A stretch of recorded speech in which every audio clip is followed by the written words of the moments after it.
About this, I'm reviewing a Superman movie while wearing a Batman shirt. Man of Steel. Alright, so since this movie's been out for 2 years, I think? Yeah, it came out in 2013, so 2 years now. If you haven't seen this movie already, well, too bad. I'm spoiling the crap out of it. So you have not seen Man of Steel, click away right now. Alright, warning's over. Let's talk spoiler time. Alright, so Man of Steel, if you didn't know, it's a Superman movie. Whoa! It's a new retelling of the story of how Superman came to Earth and how he became Superman, pretty much. Not just that, it's also the launch of the DC Cinematic Universe. The movie came out back in 2013, and we just finished the Dark Knight trilogy the year before that. Sure, the Dark Knight trilogy was awesome. One of the best trilogies we've ever seen in cinema. But DC's trying to compete with Marvel. And what's cool right now? A shared universe. Sure, we haven't seen shared characters in a DC movie yet. It's a good setup movie. Good as what Iron Man did to launch the Marvel Cinematic Universe. You have to start somewhere, right? What I really love about Man of Steel is one of the best parts of the whole movie is the first 20 minutes of the movie. It's about Krypton. If you don't know, Krypton is the planet where Superman's from. The world's dying. Jor-El, or otherwise known as Russell Crowe in this movie, he realizes that what they've been doing all these years have been wrong, and that they need to start over. For that to happen, nothing from the old world must survive. He and his wife just had a son, known as Kal-El. Put him in a space pod, sent him out to Earth, and so the legend begins. I really love the Krypton scenes because you see a lot of cool stuff. The first 20 minutes of the movie, it's like, whoa, this ain't a superhero movie. This is a sci-fi. Crow kills it as Jor-El. He's in the movie a bit more. I'm curious if we're going to see Russell Crowe through the future Superman movies. I personally hope so, but the thing got destroyed whenever the Phantom Zone thing happened at the end of the movie. Who knows? I mean, the more Russell Crowe you could have in the movie, why not? It's just a little image of him showing up. It's like, sup, bitches, I'm Russell Crowe. I'd be fine with that. Okay, maybe not those words, but yeah. I really like Henry Cavill as Superman. I remember a couple years before Man of Steel came out, I saw this horrible movie called Immortals. Only because Henry Cavill was in it. Because I hadn't seen a movie. He hasn't really been in a lot of stuff. He was terrible in the movie. That movie was just garbage. He plays Superman pretty well. Superman is one of the hardest characters to portray on screen.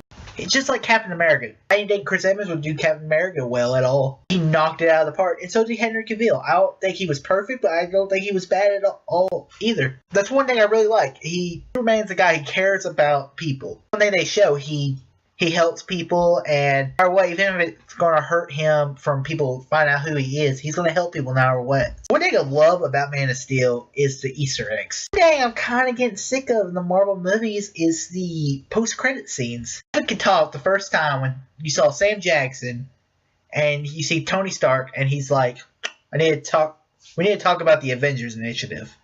And you're like, whoa, they're doing the Avengers, that's cool. What about Man of Steel is, they don't do that. You probably saw that comment from Christopher Nolan. It's like, real movies don't do post-credit scenes, even though he didn't really say that, but who knows. I'm starting to kind of agree with him. Especially after the Guardians of the Galaxy post-credit scene, which was stupid. They put Easter eggs in the whole movie. The LexCorp truck. You see the Wayne Enterprise satellite. You see whales in the movie, and you're like, is that Aquaman? Could it be? That'd be kind of cool. Also, Lois Lane. Lois Lane, she's portrayed by Amy Adams in this movie. I like Amy Adams. She's hot. But she's a different telling of the traditional Lois Lane character. I'm used to Lois Lane not knowing who Superman is. To be honest, I'm perfectly fine with that. Like when The Dark Knight, they brought in Heath Ledger. He's like, oh, he'd never be good as a Joker. And it was a different version of the Joker. Everybody loved it. That's what I kind of think they did with Lois Lane. And now they're kind of doing that with every character in Batman v Superman. Let's see if it pays out in next year. We see Michael Shannon, he portrays General Sun. You all know me. I love villains. I think they're the best parts of the movie. The best villains are the villains who think they're the heroes. Because what's cool about Krypton is kind of like the Indians.